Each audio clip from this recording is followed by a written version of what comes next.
According to numerous police reports, YFN Lucci, whose real name is Rashawn Bennett, is presently being held at the Fulton County Jail. The rapper was quickly arrested and charged with various charges, including felony murder, aggravated assault, participation in street gang activities, and possession of a firearm during the commission of a felony, according to Atlanta police. Rapper YFN Lucci has made a name for himself as a violent, controversial rapper that seems to continuously be beefing with other rappers, even from behind bars. Stick around to find out why rappers are really scared of YFN Lucci.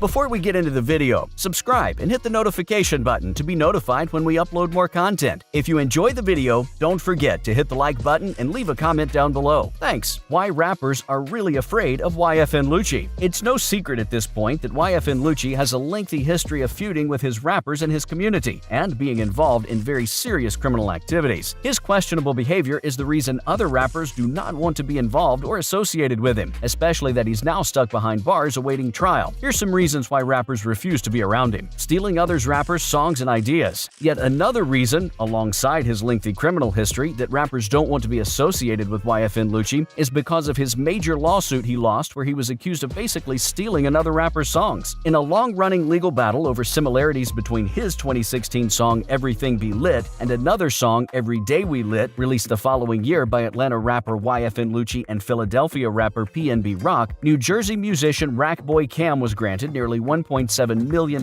in an ongoing lawsuit. In an Instagram post last year, Rackboy Cam, born Anthony Campbell of Patterson, declared the legal case's completion. The independent rapper's original song was published months before YFN Lucci's. A more well-known singer with his own Atlanta record label released a single that became a Billboard Hot 100 smash in 2017, peaking at number 37. The complaint, which was filed in 2018 in the United States District Court for the Southern District of Georgia, is based on the choruses of the two songs. Mano, a Brooklyn rapper, sings the chorus of Rackboy Cam's songs.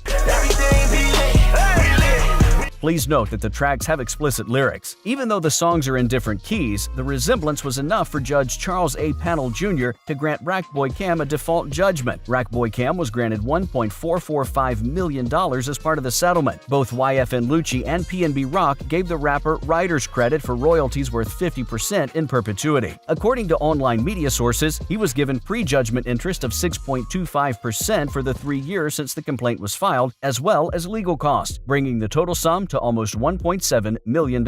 A huge, costly experience for YFN Lucci. YFN Lucci's ongoing feud with Young Thug. YFN Lucci's ongoing, very public feud with fellow Atlanta rapper Young Thug is arguably the biggest situation surrounding his name, aside from his incarceration and time spent in prison. Young Thug has been battling with YFN Lucci on and off since 2017. Their public feud has mostly taken place on Instagram, with the two exchanging insults. So, where did it all start with the beef? In 2017, Young Thug tweeted that he felt like he was the next Tupac, a reference to the late yet legendary rapper who swept the world. YFN Lucci was incensed by the rapper's usage of Tupac's name, and the verbal confrontation escalated from there. Lucci just stated that Tupac would have never been caught wearing a dress, clearly referencing one of Young Thug's albums where he is seen wearing a dress. The feud died down for quite some time, until it was restarted in March 2019. Young Thug went live on Instagram to answer questions from his fans. When a user asked about YFN Lucci, Young Thug erupted in anger, declaring that of course he would smack him, demonstrating that the rivalry and hatred between the two was still very much alive and well. After that, not much was reported until Young Thug's terrifying altercation with YFN Lucci in 2020, when the rapper misfired a gun during a video shoot. At a recent music video shoot, YFN Lucci was posing with firearms, as most rap musicians do, but something went wrong. While fiddling with the trigger, he accidentally fired the pistol, shooting the floor. Now, this was obviously another great opportunity for Young Thug to clown YFN Lucci, and of course, he took this chance, laughing at the rapper over social media for his accidental shooting. However, in a shocking turn of events, Young Thug seemed to empathize with his rival rapper after he was arrested and placed in jail. After learning of YFN Lucci's arrest in 2021, Young Thug appears to have taken the high road regarding their beef and actually sided with YFN Lucci. "I don't want to see no dude in jail," Thug captioned a video of himself showcasing his grill hours after YFN Lucci brought himself in YFN on different charges back in 2021. This is the last time these two have been mentioned in the same sentence publicly, but we have a hunch that matters haven't been resolved and that there is still a rivalry simmering beneath the surface. YFN Lucci's scary criminal history explained. YFN Lucci has a very detailed and disturbing criminal past, the kind which has landed him in jail right now as we speak. Just recently, YFN Lucci publicly shared how he wants to get out of jail while awaiting trial in the murder case against him. The rapper is concerned that keeping him in prison will result in his death. According to recent court records, he claims he was stabbed by a fellow inmate at the Fulton County Jail last month. He claimed that there was a bounty on his head among the inmates. According to documents acquired by TMZ, the musician was stabbed in the back while outside on a video conversation with someone. His injuries were inflicted by another inmate's use of a makeshift shank. Following the alleged stabbing incident on February 9, 2022, the artist claimed that a bounty had been placed on his head and that he would be in danger if he remained in detention. He has now asked the judge for a bond in order to be released from prison. He stated that if he is released, he will wear a monitoring device. He also stated that he's willing to be confined to his home for 24 hours at a time. So, what did YFN Lucci do to wind up behind bars and possibly facing a huge sentence? Well, the Atlanta rapper has quite the criminal history and is often involved in sketchy, crime-related instances, some of which have actually found the rapper arrested and, even worse, behind bars. YFN Lucci surrendered to police last year and was charged with murder in a connection with a fatal shooting last month. The rapper was wanted on charges of felony murder, aggravated assault, participation in street gang activities, and possession of a firearm during the commission of a felony, according to Atlanta police. Attempts to contact his record label following the news were hopeless, refusing to comment on the situation. On the night this all took place, the officers were quick to respond to reports of a person who had been shot at approximately 5:20 p.m. on December 10, 2020. They discovered James Adams, age 28, lying in the street with a gunshot wound to his face. James Adams was then frantically rushed to the hospital, where he sadly succumbed to his injuries. A second victim, Kevin Wright, age 32, arrived at an area fire station by private vehicle a little while later with a gunshot wound to his abdomen. The inquiry has named 3 suspects, including 29-year-old YFN Lucci. According to authorities, the other 2 suspects were apprehended. The 105-count RICO indictment also names 12 other individuals in addition to the 31-year-old. Racketeering, anti-gang law violations, and armed criminality and possession of a firearm are among them. According to the Atlanta Police Department, the rapper was a member of the Blood Faction, a popular gang in his area, which most likely contributed to his violent criminal past and recent murder charge. On June 1, 2021, a Fulton County judge refused his release after his lawyers contested the charges. And there you have it, everything you need to know about why rappers don't want to be associated with YFN Lucci and why some are afraid of the rapper.